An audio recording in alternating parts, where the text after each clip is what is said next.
Be a little better at the rim. I'm sorry. Yeah. Oh, Offensively, he's got. You think? Well, it's been over a decade. I know. I think don't know that if it's coming train has for hit game the 5. station. Head to New England for a Drake update. Caleb Williams, Jaden Daniels, Bo Nix, all Week 1 starters. So what about Drake?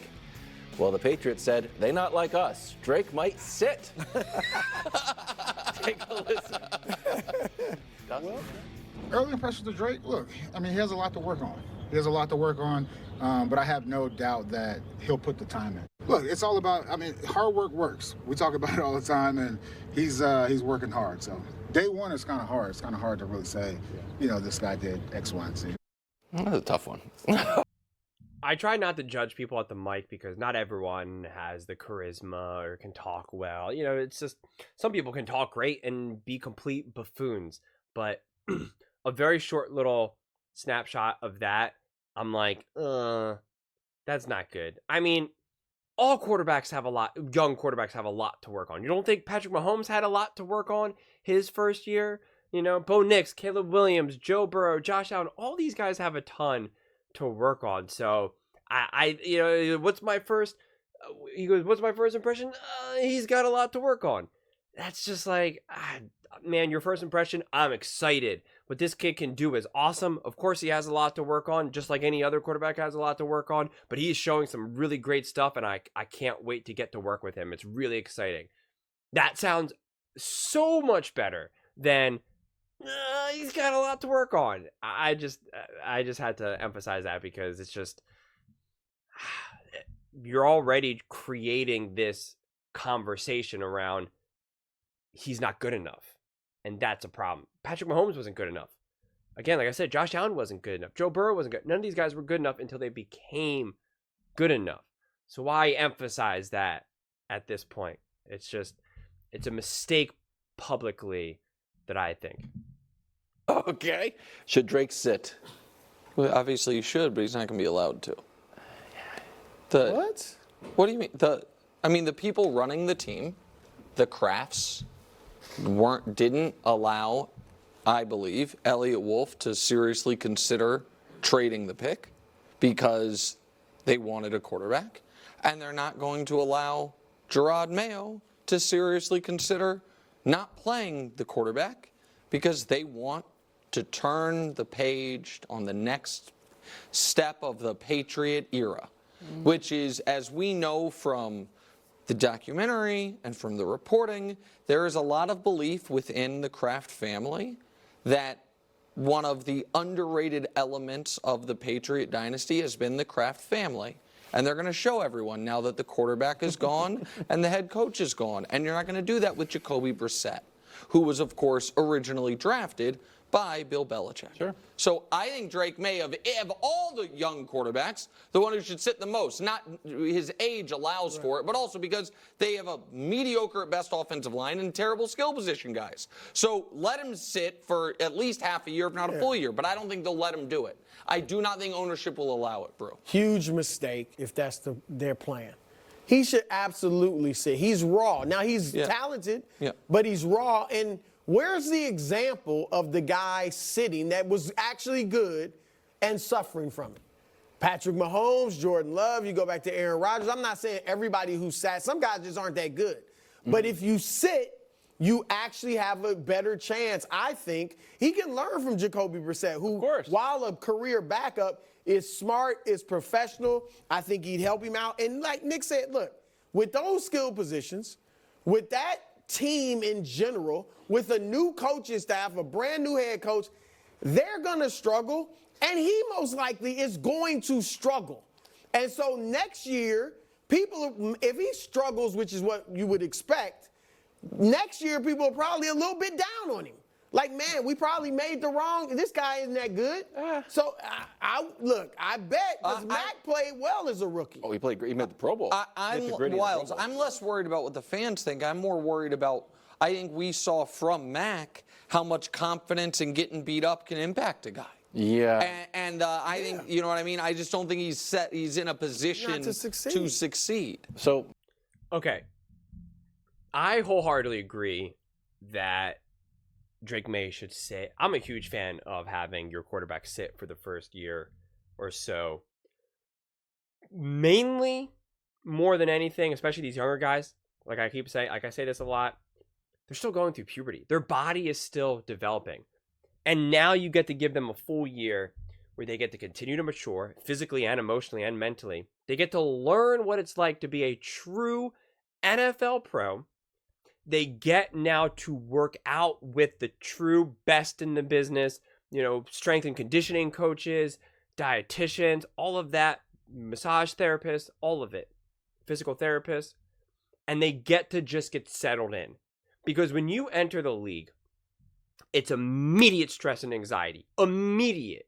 It's immediate. The lights are as bright as you've ever seen. It's like blinding. By having you sit, and I don't like the half the season. It's you. If you sit, you sit. There's no pressure this year. This year, you are just going to learn what the NFL is. I know you played in college. I know you had lots of fans screaming. I know you had lots of coaches, and you've been great your whole life. It's not the NFL. You have no idea. You played with boys your whole life. You are now playing with men. Ruthless animals who want to knock your head off because there is literally hundreds of millions of dollars at play right now. So you need to know what it's like. This is not college. This is not high school. And I think that really matters. We see a lot of quarterbacks get shell-shocked. You see their eyes fall out of their head practically. And it need not happen that way all the time. So I think with Drake Maye, that's what you do. That is the path forward. Because now you're going to throw him into the NFL on a team that's not that good, that's not expected to do that good. A lot of times it's going to be, plenty of times it'll be suspect weather, really cold, windy, snowy, whatever. In a division that at least can play, the Jets will know what to do defensively. The Bills will be able to definitely beat up on the Patriots, and the Miami Dolphins will as well. That's just your division. And now you have a coach who doesn't know what he's doing. He doesn't. He has no experience. Not to say that he's not going to be a great head coach. I'm not saying that he can't be a great head coach, but he doesn't have experience. That's a fact, right? He's not a head coach before. So he's going to be learning on the job. You don't want your rookie quarterback to learn. You don't want your rookie quarterback to be with a coach who's also learning on the job. What if you got a brand new job doing something that you have no idea what you're doing, okay? Let's think about it a little bit more physical, not just like sitting behind a computer. It's like a construction job. You have to build houses, okay? And they're like, okay, hey, we're gonna build this neighborhood now. And your boss and your supervisor's like, come with me. And you're like, oh wow, have you built these houses before? And he's like, nah, kinda. Last year when we were building houses, I just kind of watched the other guys do it. But like, I got a pretty good idea. Like I helped. I drew some of the blueprints and stuff and contributed, but I've never really been in charge. So don't worry, you'll be great. It's not an environment to succeed in. I know things worked out with CJ Stroud, but their head coach was a bona fide, ready to go, great elite defensive mind, and is also wise beyond his years, and learned from an incredible organization within the 49ers, a stable, winning, successful organization, as well as that quarterback, CJ Stroud, had a great elite OC. I have to keep saying this, people keep not understanding how important that OC was to the Texans and CJ Stroud's success. Take away that OC, that puts a lot more pressure on D'Amico, and things can kind of go squirrely. The Patriots don't have that, at least not to my knowledge. So sitting Drake Maye could only benefit him. Playing him, I'm not seeing how on earth, because they're not going to be good. And I understand what Nick Wright said about, I'm less concerned about the fans. Yes and no. And unfortunately, you have to consider the fans to a degree, only because when you're talking about dealing with a quarterback's confidence, when you're talking about a young rookie quarterback's confidence, if he knows that the fans don't like him anymore and they don't want him and they're booing him, that's only kind of creating a player to not be able to succeed, right? You're just making it harder for him to succeed. The radio, like they hear the media. When I meant the radio, I mean like the news radio. So it can all compound very quickly. We did see Mac Jones end up crumbling. And I don't think Mac Jones is the world's greatest quarterback, but I don't think he's the world's most terrible quarterback either. I think in the right situation, Mac Jones could be successful. Again, I'm not telling you that he's going to be winning shootouts against Patrick Mahomes or Josh Allen, but I don't think he's like a complete spaz. I think he was in a very weird situation with an organization that was at a very weird time in their franchise history. And I just think Drake Maye right now has not found himself in the best situation. And the Patriots have to look at this where they have to think to themselves, this season doesn't matter. I know it's been bad. I know we haven't done anything since Tom Brady left. I know Belichick is gone, and now we got a new head coach. But right now, today is not what matters. It's tomorrow. So win your 5 games this season, draft high again, continue to build that roster, have Drake Maye feel confident, comfortable, understanding. Now also John Mayo is also now understand what it takes to be a head coach. He understands, he knows, he's comfortable, he's confident. And then you're going into that year 2 in such a better, more solidified situation. Because what benefit do you have of trotting out Drake Maye there, everyone making all these mistakes, them winning 4 games, 5 games, having Drake Maye have multiple 3 interception games, taking sack after sack. I mean, we've seen this. We've seen these bad teams trot out rookie quarterbacks and it just be a disaster. They get beat up. Their spirit is broken. It's hard to come back from. No one's even talking about Bryce Young anymore.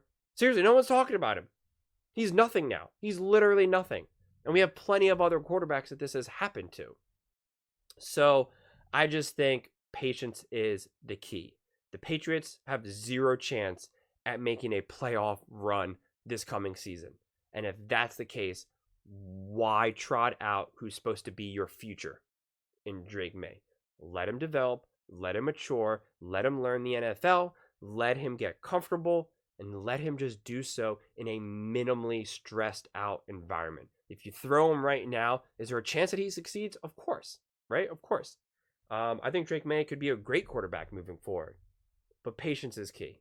There is a great argument to make that if you threw out Patrick Mahomes right there, he would have made so many mistakes because he's capable of doing so many great things that when it's not contained, it's got the potential to go completely out of control. And if you threw out a rookie, immature Patrick Mahomes, things could have gotten ugly very quickly. And now he doesn't have the confidence to do some of the Patrick Mahomes-esque things. So patience is always key, in my opinion. There's never any rush because you're looking at this on like a 5-10 year basis when you're talking about drafting a brand new quarterback. Those are just my thoughts. I would absolutely love to hear yours. What do you think the Patriots should do with Drake Maye? What do you think about just Drake Maye in general? And do you think he'll be successful with the Patriots? Let me know in the comments below. I read every single comment. So whether you agree with me or disagree with me, either way, let's get in some discussions. Let's get in some fights. But ultimately, let's just have some fun. And please do consider subscribing. We are building an amazing community here, and I would absolutely love to see you part of it. I want to build something that we all genuinely feel connected to. Something that we're really excited to be part of. I think we're well on our way to doing it. And please don't forget to give this video a thumbs up, as it really does help with the visibility and the algorithm. Thank you so much, and see you next time.